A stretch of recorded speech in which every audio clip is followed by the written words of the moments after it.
அனைவருக்கும் வணக்கம். ஸோ நான் வந்து டிஎன்பிஎஸ்சி குரூப் 4க்கான கேள்விகளை டிஸ்கஸ் பண்ணியிருக்கேன். ஒரு பிளேலிஸ்ட்டாக இருக்குது, 3 வீடியோவாக இருக்குது. 2022 கேள்வி ஒன்று, அப்புறம் 2016, 19 கேள்வி ஒரு தனி வீடியோ, 2011, 13 ஒரு தனி வீடியோ. அதை முடிஞ்ச வரைக்கும் பகிருங்க, நீங்களும் பாருங்க, பகிருங்க. ஸோ இப்போ குரூப் 1க்கான தேர்வுக்கான அட்டவணையும் ப்ரிலிம்ஸு ஜூலை மாதத்தில் நடக்க போகுது. அதுக்கான நோட்டிஃபிகேஷன் வந்துடுச்சு. ஸோ அதனால நான் வந்து 2022 ஒரு வீடியோ, 2021 நடந்த குரூப் 1 ப்ரிலிம்ஸ்க்கான ஒரு வீடியோ, அப்புறம் 2019 நடந்ததுக்கு ஒரு வீடியோ, இந்த 3 வீடியோவை பண்ணி அதை ஒரு பிளேலிஸ்டாக போடலாம். ஸோ இது வந்து எப்படி அப்ரோச் பண்ணுறது, சில டிப்ஸ் என்ன, அண்ட் அஃப்கோர்ஸ் நான் சொன்ன மாதிரி பாலிட்டி சிம்பிளிஃபைட் புத்தகத்தில் நீங்கள் பார்த்தீங்கன்னா எப்படி இது வந்து ஈஸியாக ஒரு ஃப்ளோ சார்ட்டு இல்லைனா ஒரு டேபிள் இல்லைனா ஒரு நிமோனிக் மூலமாக நிறைய விஷயத்தை நீங்கள் ஞாபகம் வச்சுக்கலாம். அப்படின்றது வந்து உங்களுக்கு ஜஸ்ட் ஒரு எடுத்துக்காட்டுக்காக அந்த பாலிட்டி சிம்பிளிஃபைட் ரெஃபரன்ஸையும் நான் வச்சிருக்கேன். பட் பிரைமரிலி எப்படி இதை அணுகிறது, நான் வீடியோஸ் போட்டுட்ருக்கேன், அது சைடில் வந்துட்டே இருக்கு. ஏப்ரல் 15ஆம் தேதி ஆர் 20ஆம் தேதிக்குள்ள எல்லா வீடியோஸும் வந்துடும். ஃபண்டமெண்டல் ரைட்ஸ் டிபிஎஸ்பி வரைக்கும் லோட் பண்ணியாச்சு. இன்னும் centre state relations, constitutional authorities, panchayat, emergency provisions, அந்த வீடியோலாம் நான் பண்ணிட்டு இருக்கேன், பண்ணி முடிச்சிடுறேன். அதையும் நீங்கள் பார்க்கலாம். புத்தகத்தோடு சேர்ந்து அந்த வீடியோஸை தமிழில் பார்த்தீங்கன்னா உங்களுக்கு புரிஞ்சுக்கிறதுக்கு சுலபமாக இருக்கும். அண்ட் இந்த solved questions with explanation and discussion அதையும் பண்ணலாம். அப்படின்றது தான் இந்த வீடியோவோட முயற்சி. நான் சில கேள்விகளுக்கு வந்து தமிழ் கேள்வியும் காப்பி பண்ணியிருக்கேன், சில கேள்விகளுக்கு இன்னும் இடம் போதாததுனால வெறும் இங்கிலீஷ் கேள்வி மாத்திரம் காப்பி பண்ணியிருக்கேன். ஸோ தமிழ் மீடியத்தில் எழுதுகிற மாணவர்களும் இதை பார்த்தீங்கன்னா நான் சொல்கிறது உங்களுக்கு புரிய போகுது. ஆனால் நிறைய பேர் இங்கிலீஷ் மீடியத்தில் தான் எழுத போகிறீங்க. பட் உங்களுக்கு புரியறதுக்கு ஈஸியாக இருக்கும் அப்படின்றதுனால தான் இந்த வீடியோஸை நான் தமிழில் பண்ணுறேன். ஸோ ரொம்ப நேரம் வீணடிக்காமல் டைரெக்டாக கேள்விகளுக்கு போகலாம். 2022 கடை கேள்வி. அண்ட் கைஸ் ஞாபகம் வச்சுக்கோங்க, 200 கேள்வி 3 மணி நேரம், 1.5 மார்க் ஒரு கேள்விக்கு. நெகட்டிவ் மார்க்கிங் கிடையாது யூபிஎஸ்சி மாதிரி டிஎன்பிஎஸ்சியில். ஸோ அது ஒரு அட்வான்டேஜ். ஸோ கண்டிப்பாக நீங்கள் 200 விடை தெரியவில்லைனாவது மார்க் பண்ணி ஆகணும். பட் விடை தெரியவில்லைன்ட்டு தயவுசெய்து மார்க் பண்ணாதீங்க. ஏன்னா நெகட்டிவ் மார்க்கிங் இல்லாததுனால கண்டிப்பாக எல்லாத்துக்கும் ஏபிசிடியில் ஏதாவது ஒன்று உங்களுக்கு, அதாவது உருட்டாம் போக்கில் பண்ணக்கூடாது. உங்களுக்கு தெரிந்த கேள்வியெலாம் அட்டன் பண்ணிட்டு தெரியாத கேள்விகளுக்கு ஏபிசிடியில் ஏதாவது ஒரு சாய்ஸ் போட்டு விடுங்க. அது ப்ராபபிலிட்டியில் அதில் ஏதாவது கொஞ்சம் கரெக்ட் ஆனாலும், ஏன்னா நெகட்டிவ் மார்க்கிங் இல்லாததுனால அந்த சான்ஸை நீங்கள் கண்டிப்பாக எடுக்கலாம். அண்ட் பாலிட்டியிலேருந்து பார்த்தீங்கன்னா 30லேருந்து 35 கேள்வி வருதுங்க. கட் ஆஃப் பார்த்தீங்கன்னா 300க்கு கட் ஆஃப் வந்து 2019க்கான கட் ஆஃப் நான் பார்த்தேன், கிட்டத்தட்ட 210 மார்க். அதாவது நீங்கள் ஒரு ஜென்ரல் கேட்டகரிக்கு, அஃப்கோர்ஸ் அது கேட்டகரி வைஸ் ஓபிசிக்கு கொஞ்சம் கம்மியாக இருக்கும், எம்பிசிக்கு இன்னும் கொஞ்சம் கம்மியாக இருக்கும், எஸ்சி எஸ்டிக்கு, பெண்களுக்கு, ஆண்களுக்கு, அந்த க்ரைட்டீரியா வைஸ் ஐ திங்க் பட்டியலினத்தவர்களுக்கு வந்து சம் 150 அந்த ரேஞ்சில் இருந்தது. பட் அது ஓகே, அது வந்து உங்களுடைய இடஒதுக்கீடு உரிமை, அது ஓகே. யாராக இருந்தாலுமே சரி 200 மதிப்பெண் எடுத்துட்டிங்கன்னா உங்களுக்கு மெயின்ஸுக்கு செலக்ட் ஆகிறதுக்கான நல்ல வாய்ப்பு இருக்குது. அதுக்கப்புறம் மெயின்ஸ் வந்து டிஸ்கிரிப்டிவ் ஆன்சர் ரைட்டிங், உங்களுக்கு காம்படிஷன் குறைய போகுது. ஸோ நீங்கள் 200 மார்க் எடுக்கணும் அப்படின்னா பாலிட்டியிலேருந்து 30 கேள்வி வருதுங்க. 30 × 1 45 மார்க். ஒரே ஒரு சப்ஜெக்டில் உங்களோட கட் ஆஃபுக்கு தேவையான 25% மார்க். நான் சொல்கிறது ஜென்ரல் கேட்டகரிக்கு, பொது பிரிவினருக்கு. பட் ரிசர்வ்டு கேட்டகரிக்கு இன்னும் கூட அதிக பர்சன்டேஜ். பட் நான் ஜென்ரலாக 200 மார்க்ஸ்னு வச்சு நான் பேசுகிறேன். 25% மதிப்பெண்கள் நீங்கள் கட் ஆஃப் வாங்குவதற்கு ஒரே சப்ஜெக்ட் மூலமாக கிடைக்க போகுது. அதனால பாலிட்டியை ரொம்ப மும்முரமாக படிங்க. நான் இதில் எல்லா கேள்விகளையும் டிஸ்கஸ் பண்ணியிருக்கேன். அஃப்கோர்ஸ் தமிழ்நாடு சம்பந்தமான சில கேள்விகள் வருது. அது வந்து தமிழ்நாடு ரிலேட்டட் கொஸ்டின்ஸை நீங்கள் எப்படி இருந்தாலுமே நீங்கள் ரிவைஸ் பண்ணும்போது, தமிழ்நாடு ஸ்பெசிஃபிக்காக நீங்கள் ரிவைஸ் பண்ணும்போது, படிக்கும்போது நீங்கள் புரிஞ்சுப்பீங்க. பட் ஓவராலாக கான்ஸ்டிடியூஷன் பாலிட்டி சம்மந்தப்பட்ட கேள்விகள் இது நீங்கள் கான்சென்ட்ரேட் பண்ணீங்கன்னா குறைந்தது 35லேருந்து 40 மார்க்குங்க பாலிட்டிலேருந்து.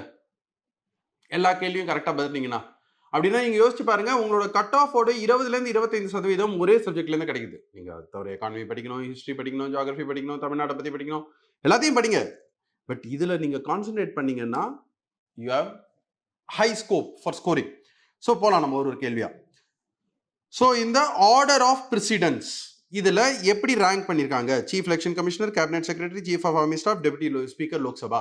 இது வந்து டைரக்டாக ஆர்டர் ஆஃப் பிரசிடென்ட்ஸுங்க. கவர்மெண்ட் ஹோம் மினிஸ்ட்ரியோட ஆர்டர் ஆஃப் பிரசிடென்ட்ஸ் படி இதுக்கான சரியான விடை வந்து சி. இதில் வந்து விளக்கறதுக்கு ஒன்றுமே இல்லை, இதுக்கு ஆர்டர் ஆஃப் பிரசிடென்ட்ஸ்னு ஒன்று இருக்குது. அண்ட் நீங்க பாத்தீங்கன்னா என்னோட பாலிட்டி சிம்பிளிஃபைட் புத்தகத்துல அது நான் சொன்ன மாதிரி ஒரு புத்தகம் மாத்திரம் கிடையாது, அது ஒரு கம்ப்ளீட் கோர்ஸ் வேர். இப்ப நீங்க இது பாக்குறது வந்து இந்த இது வந்து புத்தகத்தோட இது கிடையாது. ஒரு பேர் யார் புத்தகம் வாங்குறீங்களோ மெக்ராஹில் எட்ஜ் அப்படின்ற ஆன்லைன் பிளாட்ஃபார்ம்ல போயிட்டு நீங்க ரெஜிஸ்டர் பண்ணிக்கலாம். அதுல நான் மந்த்லி கரண்ட் அஃபேர்ஸ் அப்டேட்டும் கொடுப்பேன். இங்க பாத்தீங்கன்னா conceptual videos, content of preference அதெல்லாமும் இருக்கும்.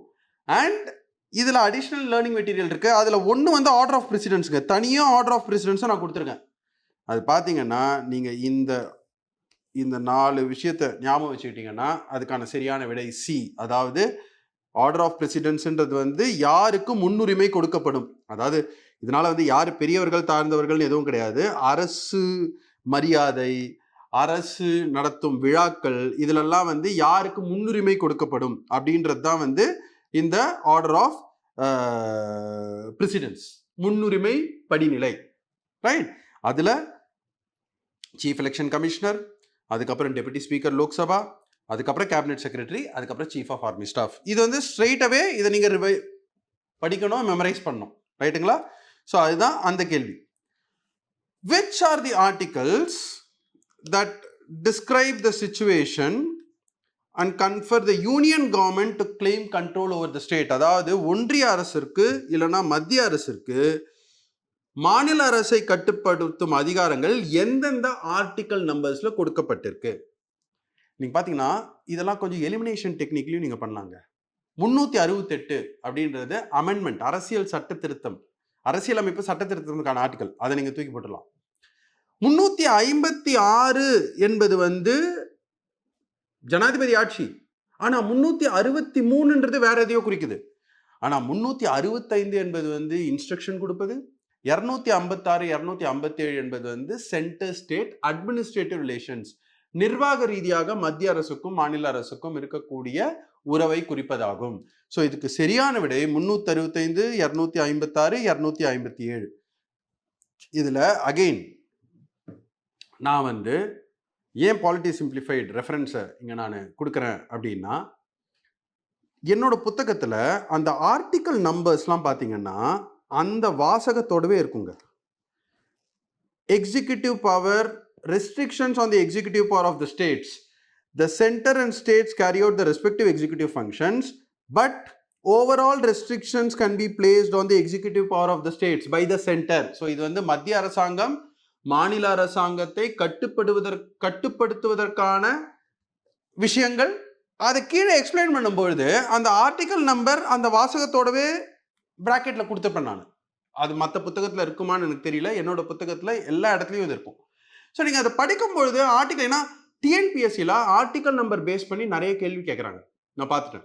குரூப் 4 இருக்கட்டும், குரூப் 1 இருக்கட்டும், குரூப் 2 இருக்கட்டும், ஆர்டிகல் நம்பர்ஸ் ரொம்ப முக்கியம் டிஎன்பிஎஸ்சிக்கு. யூபிஎஸ்சிக்கு அவ்வளோ முக்கியம் கிடையாது. யூபிஎஸ்சியில் வெறும் கான்செப்ட் இல்லைனா ப்ரொவிஷன் தான் கேட்பாங்க.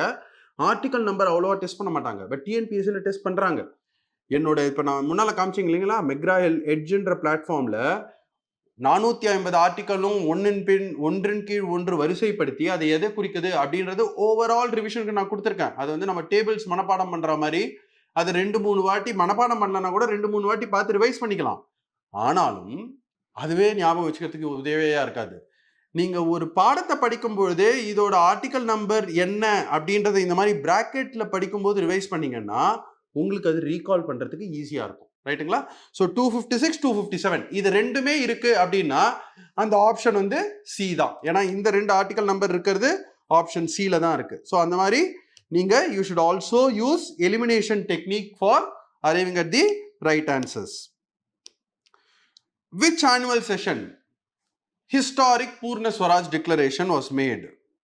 இது வந்து அகெயின் பிரியாம்பிள் பத்தி பாடத்துல எல்லா புத்தகத்திலையும் இருக்கும், என்னோட புத்தகத்திலையும் சொல்லப்பட்டிருக்கு. அதாவது லாகூர் December 30 or 31 one of the days 1929 லாகூர் செஷன் ஆஃப் த காங்கிரஸ்லாம் என்ன சொன்னாங்க, ஜனவரி மாதம் கடைசி ஞாயிற்றுக்கிழமை பூர்ண ஸ்வராஜ் தினமாக கொண்டாடணும் நம்ம அப்படின்ட்டு பூர்ண ஸ்வராஜ் டிக்ளரேஷன் பண்ணது அந்த லாகூர் காங்கிரஸ்ல தான். அதனாலதான் ஜனவரி 26, 1930 வந்து பூர்ண ஸ்வராஜ் டே அப்படின்ட்டு இந்தியா ஃபுல்லா கொண்டாடினாங்க. அந்த ஹிஸ்டாரிக்கல் சிக்னிபிகன்ஸ்னால தான் நம்மளுக்கு சுதந்திரம் ஆகஸ்ட் 15ஆம் தேதி கிடைச்சாலும் நம்மளுடைய அரசியல் அமைப்பு துவக்கம் commencement of the constitution November 26, 1949 அன்னைக்கு அடாப்ட் பண்ணிட்டாங்க. ஏன் அதை ஜனவரி 26, 1950 அன்னைக்கு தான் வந்து துவக்கினாங்க, கமெண்ட்ஸ் பண்ணாங்க, the date of commencement of the constitution. அதுதானே நம்ம ரிப்பப்ளிக் டே, குடியரசு தினமா கொண்டாடுறோம். ஏன்னா இந்த ஹிஸ்டாரிக்கல் சிக்னிஃபிகன்ஸ் 20 ஆண்டுகளுக்கு முன்னால 1930ல அன்னைக்கு நம்ம பூர்ண ஸ்வராஜ் டே கொண்டாடினதுனால அந்த டேட்டுக்கான முக்கியத்துவம் இருக்கிறதுனால அதை நம்ம பண்ணோம். இதை வந்து எல்லா புத்தகத்திலையுமே பிரியாம்பிள் சாப்டர்ல நீங்க படிக்கும் பொழுது ஏன் கான்ஸ்டிடியூஷன் கமென்ஸ்ட் ஆன் ஜனவரி 26, 1950 அப்படின்ற எக்ஸ்பிளனேஷனை எல்லா புத்தகத்தையும் கொடுத்துருப்பாங்க. என்னோட புத்தகத்தையும் நான் கொடுத்துருக்கேன், ரைட். ஆனா அகைன் இதை வந்து கொஞ்சம் ஹைலைட் பண்ணி கொடுத்துருப்பேன். ஏன்னா ஆன் தி சேம் டே பூர்ண Swaraj was celebrated in 1930. So அந்த லாகூர் காங்கிரஸ் 1929 தான் அதற்கு வித்திட்டது, ரைட்டுங்களா? அதுதான் அதற்கான சரியான விடை. Which of the following statements about Citizenship Amendment Act 2019 are true? ரைட்டுங்களா? இது வந்து என்ன பொறுத்த வரைக்கும் டிஎன்பிஎஸ்சியோட ஆன்சர் கீ இதுல தவறு. இந்த கேள்வியை வந்து கன்சிடர் பண்ணாங்களா இல்லையான்னு தெரியல. இந்த மாதிரி சில தவறுகள் இருக்கு, அதை நான் சுட்டி காட்டுறேன். பட் அஃப்கோர்ஸ் நீங்க வந்து எக்ஸாம் முடிஞ்ச உடனே நான் ஒரு வாட்டி பார்த்துட்டு மேபி இதே மாதிரி ஒரு வீடியோ போடுறேன் எப்போ ப்ரிலிமினரி எக்ஸாம் முடிஞ்ச உடனே. ஏன்னா ஒரு டைம் பீரியட் இருக்கும், உங்களுக்கு ஏதாவது அப்ஜெக்ஷன் இருந்ததுன்னா டிஎன்பிஎஸ்சிக்கு அனுப்புறதுக்கு. அதில் இந்த கேள்விக்கு அனுப்பிச்சாங்களா 2022ன்றது எனக்கு தெரியாது. ஆனால் இதை பொறுத்த வரைக்கும் citizenship will be granted to all foreigners, அது தவறு. ஏன்னா இது வந்து நான் Muslims, Hindus, Sikhs, Parsis, Christians, Buddhist, Jains, இந்த 6 மதத்தை சேர்ந்த பங்களாதேஷ், ஆப்கானிஸ்தான், பாகிஸ்தானிலிருந்து இந்தியாவிற்கு ரிலீஜியஸ் பெர்சிக்யூஷன், அதாவது மதம் ரீதியான கொடுமைக்கு ஆளானதினால் 31 டிசம்பர் 2014 முன்னால இந்தியாவுக்கு வந்திருந்தாங்கன்னா அவங்க இந்தியாவில் 6 ஆண்டுகள் தங்கி இருந்தா போறோம். அதாவது 5 years out of the preceding years before application and 1 வருஷம் அப்ளிகேஷனுக்கு முன்னால. அதாவது மற்றவங்களுக்கு நேச்சுரலைசேஷன், ரைட், ஒரு நேச்சுரலைசேஷன் மூலமா இந்தியாவோட குடியுரிமை வாங்கணும்னா 12 வருடங்கள் தங்கி இருக்கணும். 12 வருடங்கள்ன்றது எப்படி கணக்கிடப்படும்? அப்ளிகேஷனுக்கு முன்னால 1 வருஷம் தொடர்ந்து இருந்திருக்கணும், அதற்கு முன்னால இருந்த 14 ஆண்டுகள்ல 11 ஆண்டுகளாவது இருந்திருக்கணும். ஸோ அதனால தான் அதை 11+1 சொல்லுவாங்க. ஆனா இப்ப இருக்கிற குடியுரிமை திருத்த சட்டம் படி அப்ளிகேஷன் பண்றதுக்கு 1 வருஷம் முன்னால இருந்திருக்கணும், ஆனா அதற்கு முன்னால இருந்த 14 ஆண்டுகள்ல 5 ஆண்டுகள் இருந்தா போறோம். அதனால 5+1 6 அது ஆக்சுவலா. ஸோ அதனால the members of specific communities will be granted citizenship within 6 years instead of 12 years அப்படின்றது ஆக்சுவலா கரெக்டான ஒரு statement. CAA will help to the preparation of National Register of Citizens.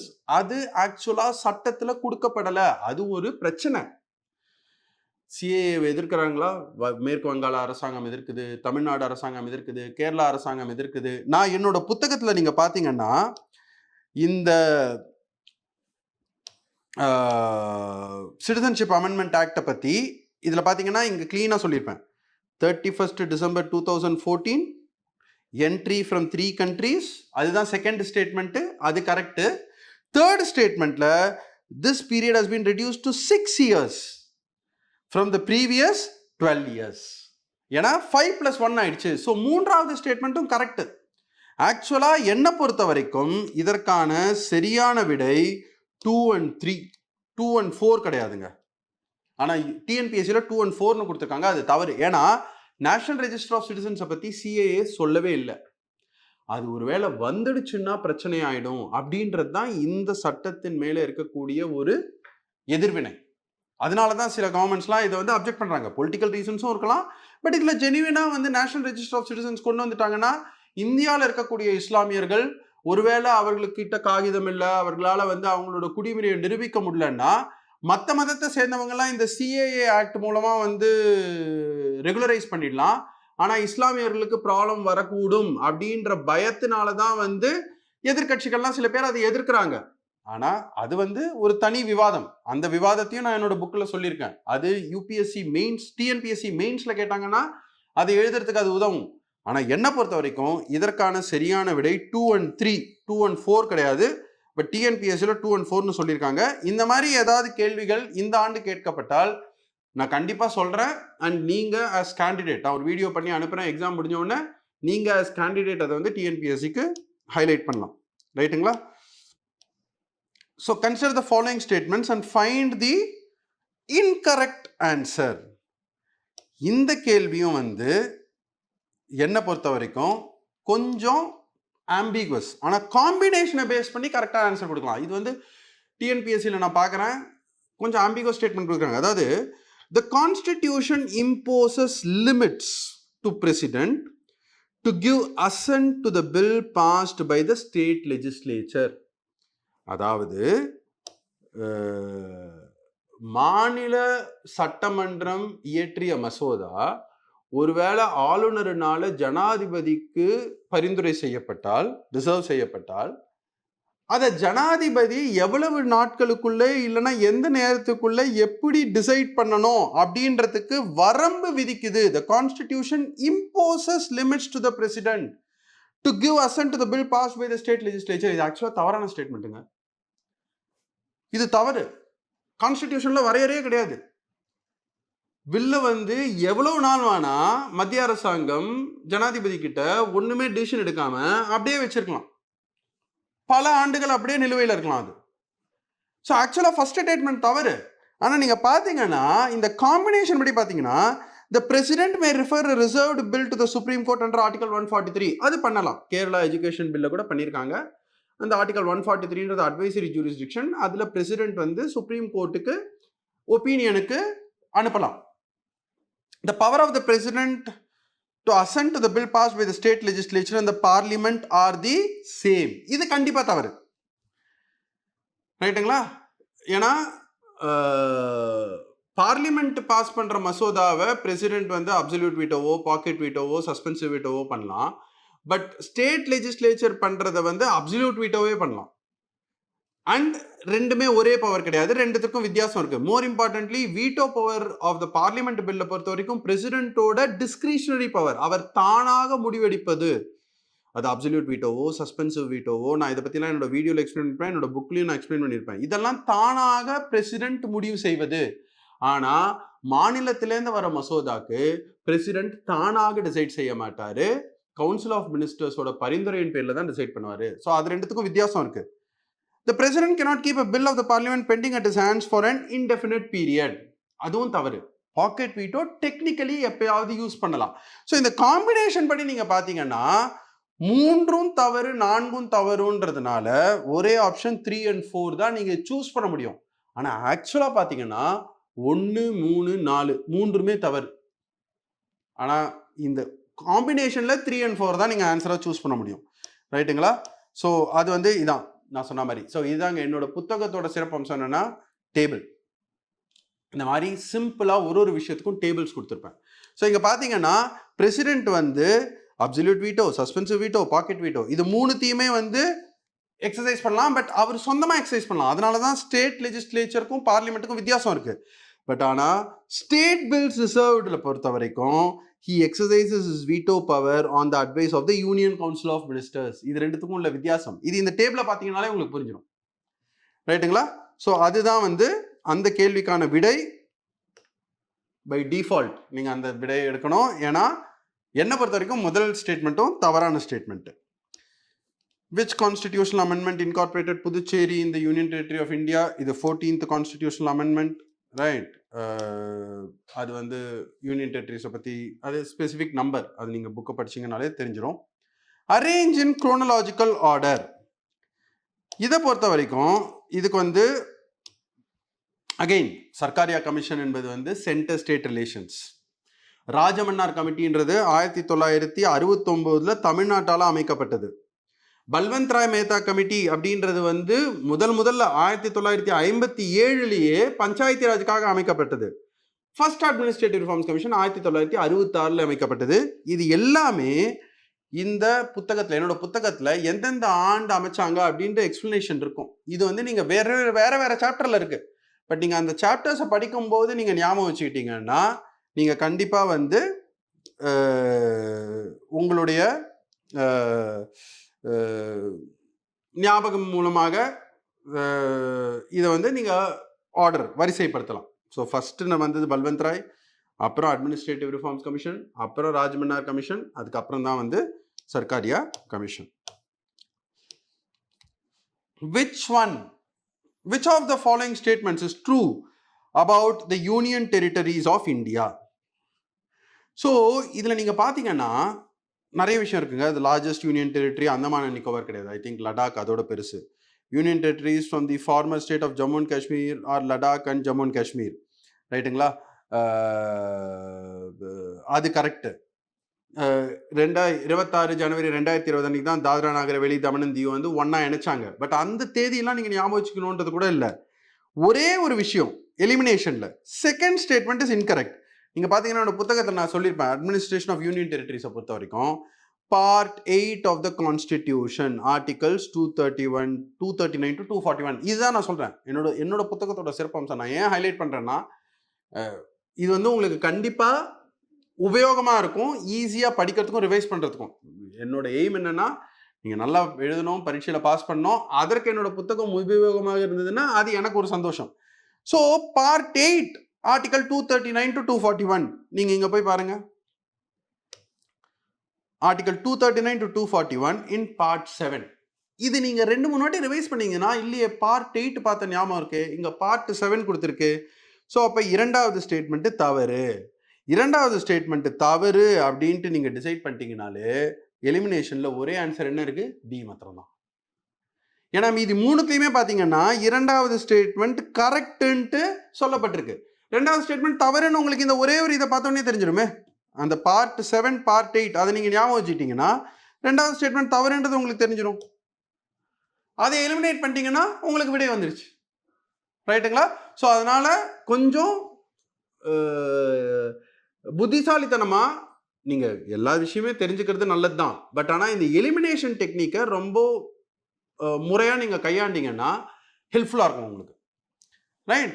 So இந்த மாதிரியும் நீங்க குயிக்காக ஆன்சர் பண்ணிட்டு முடிச்சுட்டு இதை நீங்க யோசிக்கவே வேணாம். ஐயோ ஃபர்ஸ்ட் ஸ்டேட்மெண்ட் கரெக்டா தப்பா, 2020 பண்ணாங்களா 2021 பண்ணாங்களா, சரியான ஞாபகம் இல்லையே, அந்தமான் அண்ட் நிக்கோபார் பெருசா இல்லையே, அதோட லடாக் பெருசா இருக்குமே, ஏன்னா லடாக் ஓகே அதெல்லாம் உங்களுக்கு தெளிவாக தெரிஞ்சதுன்னா நோ ப்ராப்ளம். பட் இந்த கேள்விக்கு நீங்கள் அவ்வளோ டைம் ஸ்பெண்ட் பண்ண வேண்டிய அவசியமே இல்லை. Part 8 of the constitution article 239 to 241 நீங்கள் புத்தகத்தில் படிச்சிருக்கீங்க, அதை ரிவைஸ் பண்ணியிருக்கீங்க. ஃபர்ஸ்ட் ஸ்டேட்மெண்ட்டை பார்க்குறீங்க, பார்ட் 7 இல்லையா, அது பார்ட் 8. செகண்ட் ஸ்டேட்மெண்ட் தப்பு. செகண்ட் ஸ்டேட்மெண்ட் தப்புன்னா ஒரே ஆன்சர் 1 and 3 தான், முடிஞ்சுது. அடுத்த கேள்விக்கு போயிட்டே இருக்கலாம் நீங்கள், ரைட்டுங்களா? இதெல்லாம் தான் time saving techniques for the exam. Which of the following articles is incorrectly matched? தவறாக எது வந்து குறிக்கப்பட்டிருக்கு?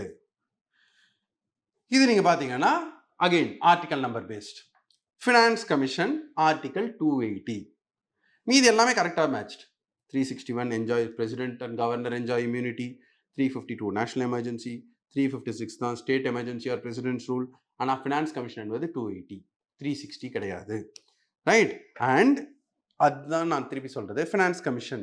என்னோட புத்தகத்தில் ஃபினான்ஸ் கமிஷனை பற்றி ஆரம்பிக்கும் பொழுது article 280 of the constitution provides for finance commission as a constitutional body.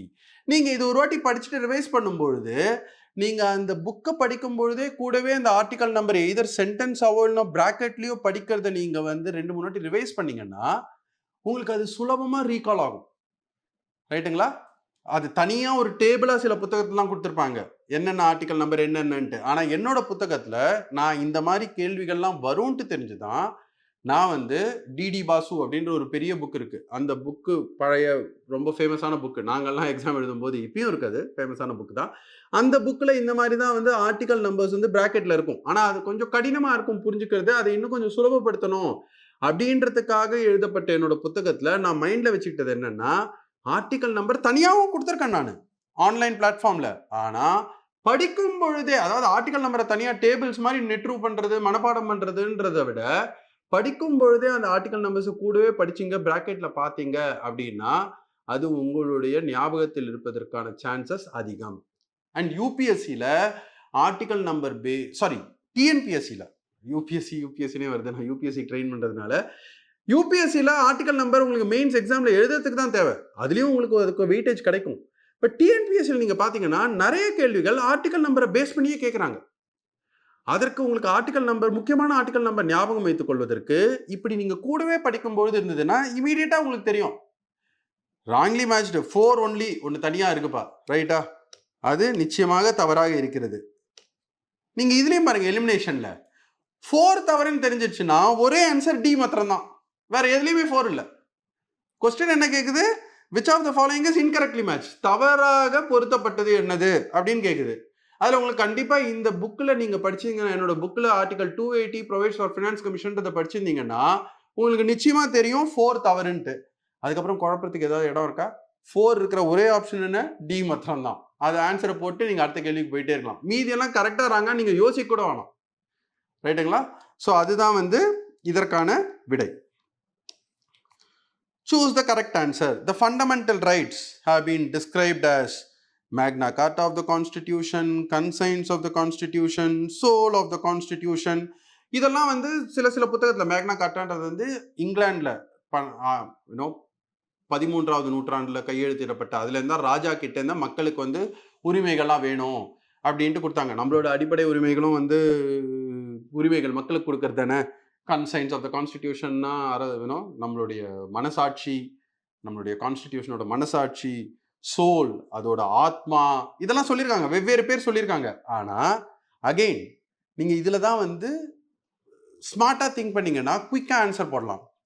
Inspiration from bill of rights, இது எல்லா புத்தகத்தையும் கொடுத்துருக்கோம். அண்ட் என்னோட புத்தகத்தில் நீங்க பாத்தீங்கன்னா இதெல்லாமே இம்பார்ட்டன்டான பாயிண்ட்ஸ். நான் வந்து வளவலன்னு எழுதாம எல்லா இம்பார்ட்டன்ட் பாயிண்ட்ஸையுமே அழகா சிம்பிளா புல்லட் பாயிண்ட்ஸ், டேபிள்ஸ், ஃப்ளோ சார்ட்ஸ்ல கொடுத்துருக்கேன். Fundamental rights to the Indian கான்ஸ்டிடியூஷன்ல ஃபர்ஸ்ட் ஸ்டேட்மெண்ட் இந்த பாருங்க. Fundamental rights are enshrined in part 3. These are modeled on the basis of Bill of Rights of the US Constitution. இதுதான் first வாசகமா நீங்க படிப்பீங்க fundamental rights சாப்டர்ல. உடனே உங்களுக்கு அது ஞாபகம் இருக்கும். இன்னொரு வாட்டி ரிவைஸ் பண்ணீங்கன்னா கண்டிப்பா ஞாபகம் இருக்கும். கேள்விக்கு வாங்க.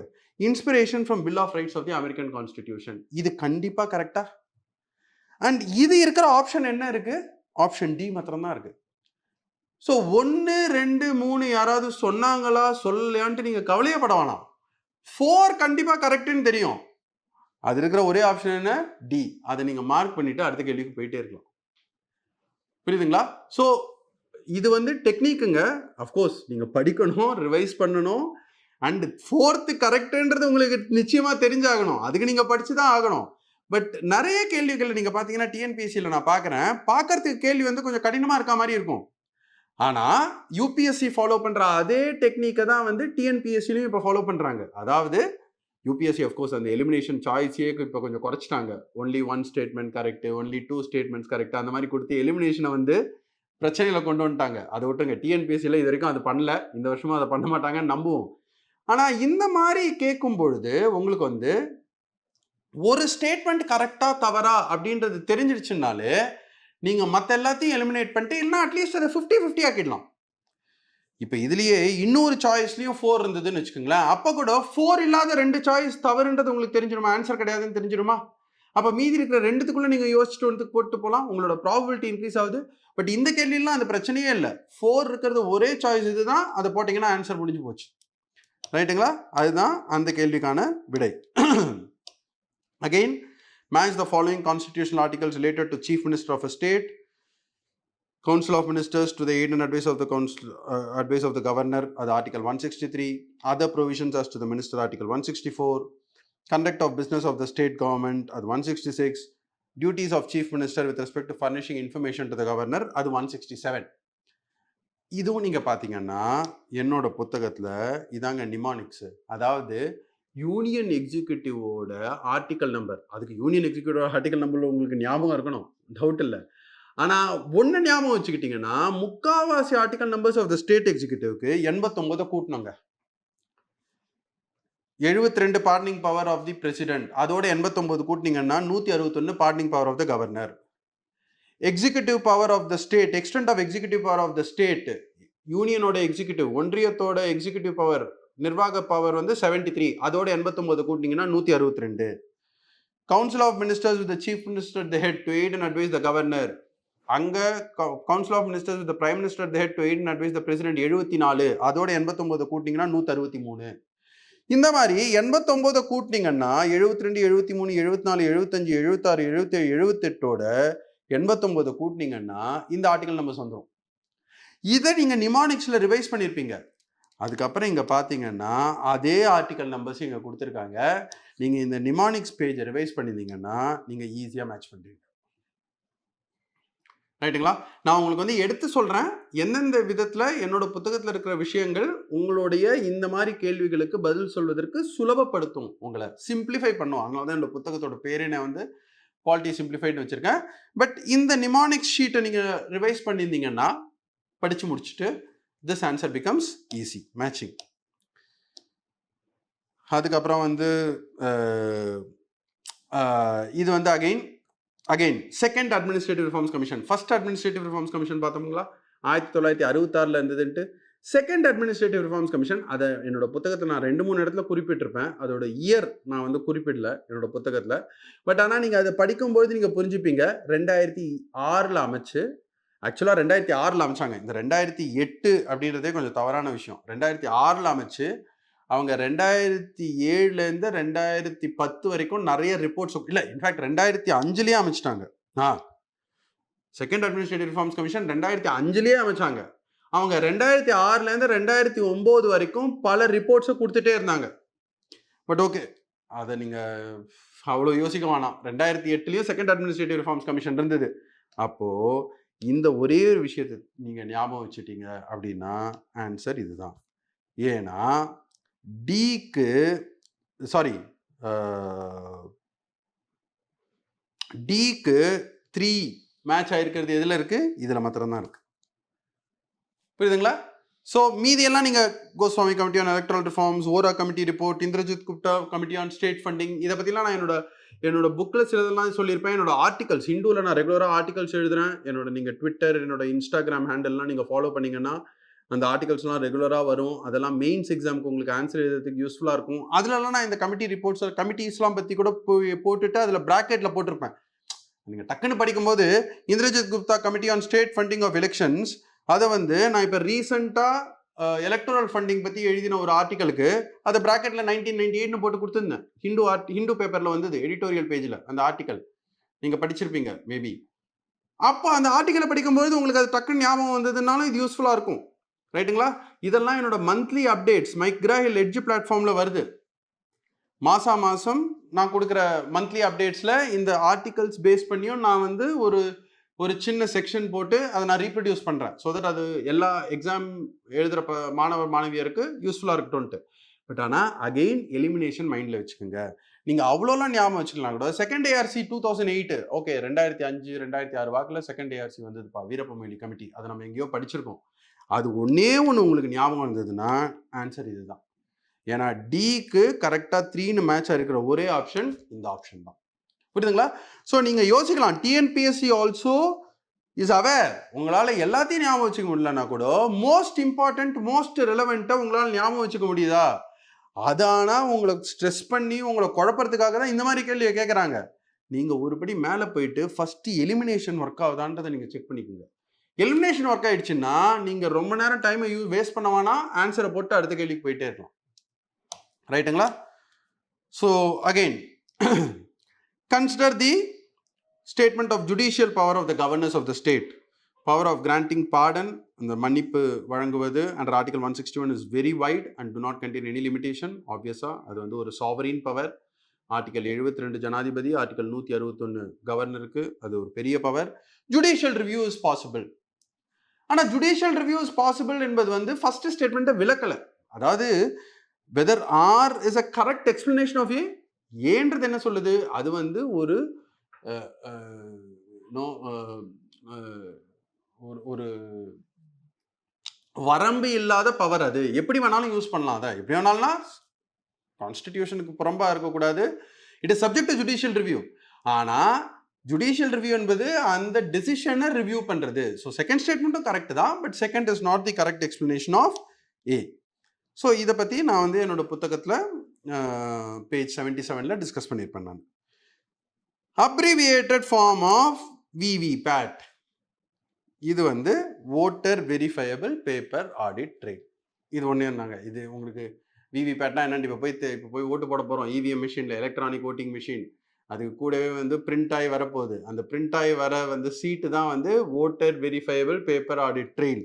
இது என்னோட புத்தகத்தில் பாலிட்டி சிம்பிளிஃபைடில் தெளிவாக the system of voter verifiable paper audit trail within bracket VVPAT was introduced.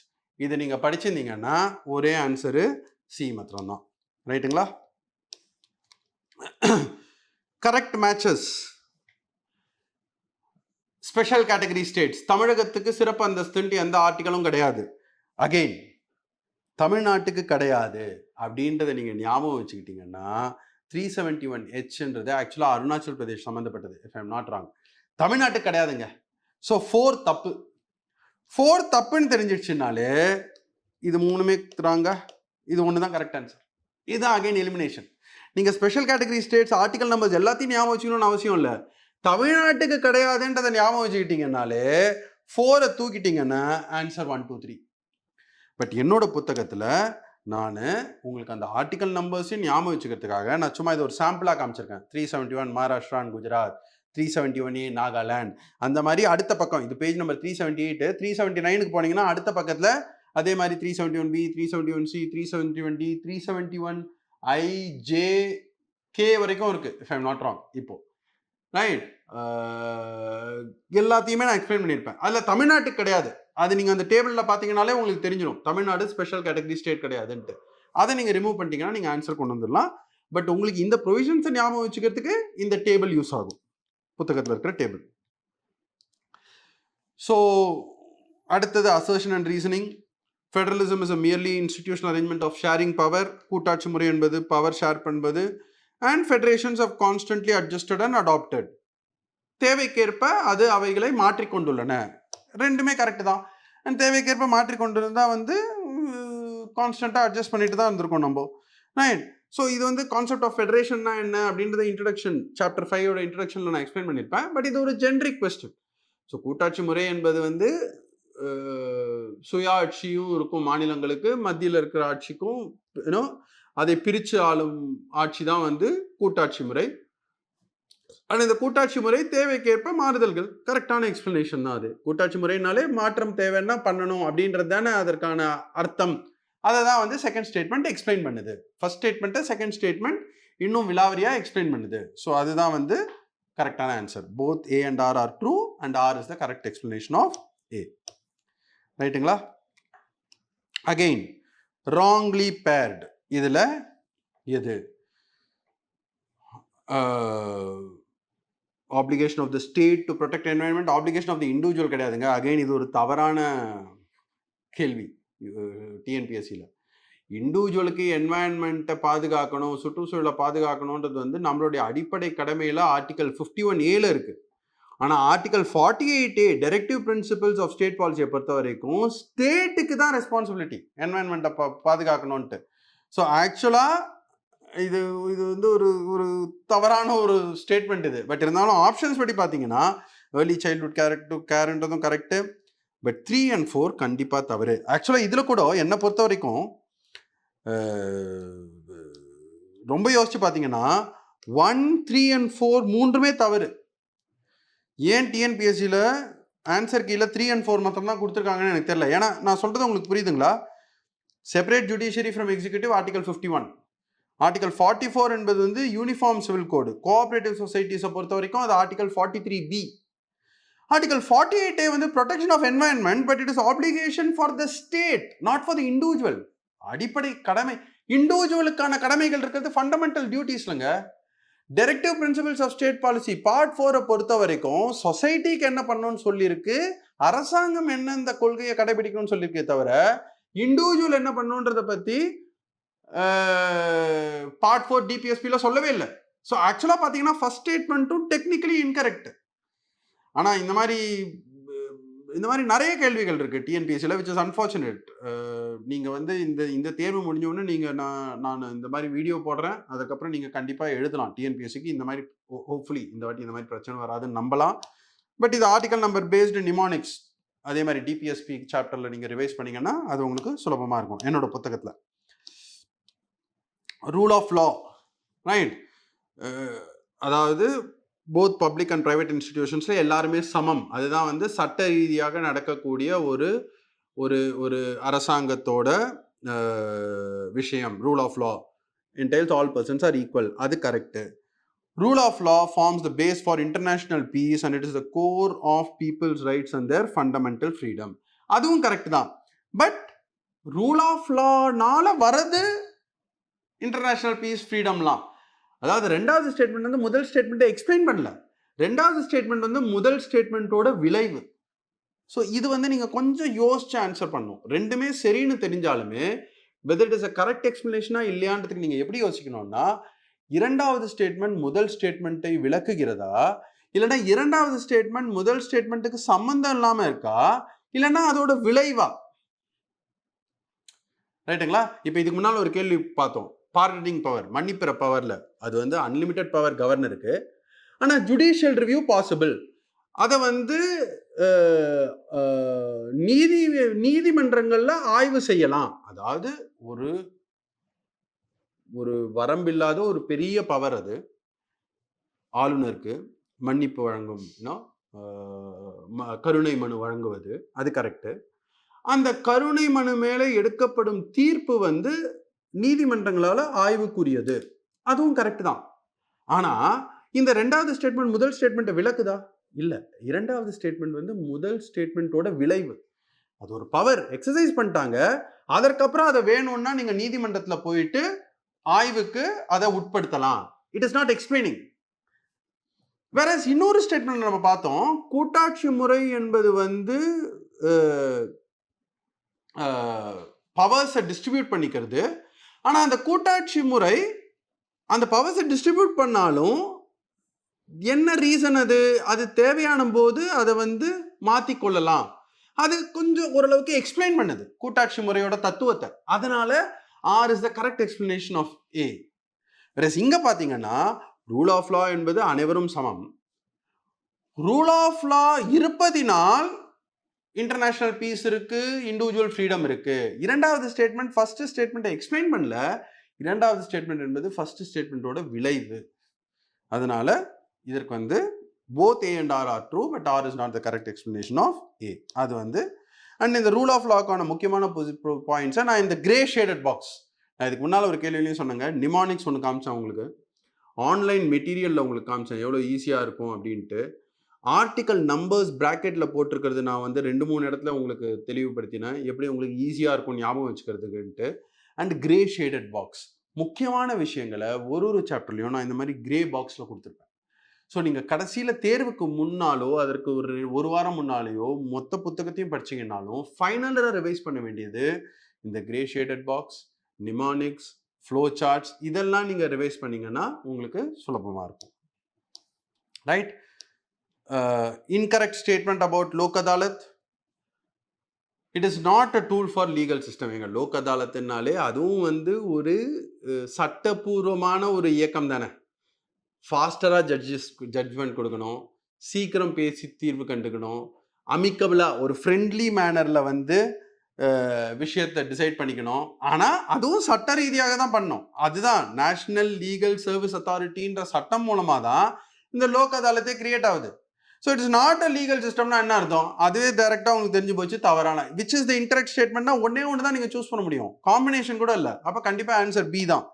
And என்னோட புத்தகத்தை நீங்கள் பார்த்தீங்கன்னா லோக் அதாலத்தை பற்றி ஒரு 2 பேஜ் இருக்கும். பட் அதோட முக்கியமான அம்சங்கள் என்ன அப்படின்றத 2 பேராகிராஃபில் சின்ன பேராகிராஃபில் சொல்லியிருப்பேன். அதில் நீங்கள் பார்த்தீங்கன்னாலே Lok Adalat is deemed to be a judicial proceeding. அப்போ அது ஒரு லீகல் சிஸ்டமா? அப்பயே உங்களுக்கு தெரிஞ்சிடும் பி தான் தவறு அப்படின்ட்டு. ஆனால் மற்றது எல்லாமே த லோக் அதாலத் சிவில் கோர்ட்டுக்கான பவர்ஸ் உண்டு. லோக் அதாலத் வந்து procedural flexibility and speedy trial, direct interaction with the judges, final settlement, speedy final settlement of disputes. நீங்கள் மற்ற ஸ்டேட்மெண்ட்ஸ்லாம் பார்த்தீங்கன்னா இதில் இருக்கிறதே அப்படியே இருக்கும் பாருங்க. settle disputes in an amicable manner, speedy trial of disputes, goes to the people to deliver justice, ஃபாஸ்டராக முடிக்கிறதுக்கு. So இதெல்லாம் கரெக்டான ஸ்டேட்மெண்ட் அப்படின்றது உங்களுக்கு நிச்சயமாக தெரியும். And it's a judicial mechanism அப்படின்றது தெரிஞ்சதுனாலே it is not a legal சிஸ்டம்ன்றது தவறு அப்படின்றத நீங்கள் டிசைட் பண்ணிடலாம். ரைட்டுங்களா? Which of the following statements are not true about the governor? கவர்னரை பற்றி கேள்வி நிறைய கேட்டுட்டு இருக்காங்க. ஏன்னா கவர்னருக்கும் ஆளுநருக்கும் அரசாங்கத்துக்கும் கொஞ்சம் பிரச்சனைகள் இருக்கு. அது இன்னும் போயிட்டு தான் இருக்கு. அந்த மாதிரி விஷயங்கள்னால அப்பப்போ ஆளுநரை பற்றி கேள்வி வருது. அது அரசியல் ரீதியான பிரச்சனை ஒரு தனி பக்கம். அது இருக்கட்டும் விடுங்க. பட் அதை பற்றி நீங்கள் சர்வீஸ் சேர்ந்த உடனே கவலைப்படலாம். இப்போதைக்கு நீங்கள் கவலைப்பட வேண்டியது அதுலேருந்து என்ன கேள்வி வரலாம் அண்ட் அதை நம்ம வந்து ஸோ அந்த ஆளுநர் சம்மந்தப்பட்ட விஷயங்கள்லாம் என்னோட புத்தகத்தில் நான் ரொம்ப டேபிளர் ஃபார்மில் எக்ஸ்பிளைன் பண்ணியிருப்பேன். பிரசிடென்ட்டு அதுக்கு சிமிலர் ப்ரொவிஷன் ஆளுநர் அப்படின்ட்டு. ஸோ அதை நீங்கள் படிச்சீங்கனாலே உங்களுக்கு சுலபமாக புரியும். இதில் வந்து அவர் தாங்க சான்சலர். அதை மாற்றத்துக்கு சட்டம் இயற்றி தான் அதை வந்து இப்போ பிரசிடென்ட்டுக்கு தான் ரிசர்வ் பண்ணி வச்சிருக்காங்க. ரைட், அதனால தான் இந்த கேள்வி கேட்டிருக்காங்க. வைஸ் சான்சலர் தான் அவர் அப்பாயின்ட் பண்ணுவார். ஸோ விச் இஸ் நாட் ட்ரூனா டைரக்டாக இஸ் த சான்சலர். ஸோ அவர் எப்படி சான்சலர் அப்பாயின்ட் பண்ணுவார்? அதில் முடிஞ்சு போச்சு. ரைட், ஆன்சர் வந்து பி இதுக்கு. And need for the constitution was first suggested by M N. Roy. M N. ராய்ன்றவர் வந்து ஒரு கம்யூனிஸ்ட் லீடர். அது என்னோட புத்தகத்தில் in 1934 the idea of constituent assembly was put forward for the first time by M.N. Roy.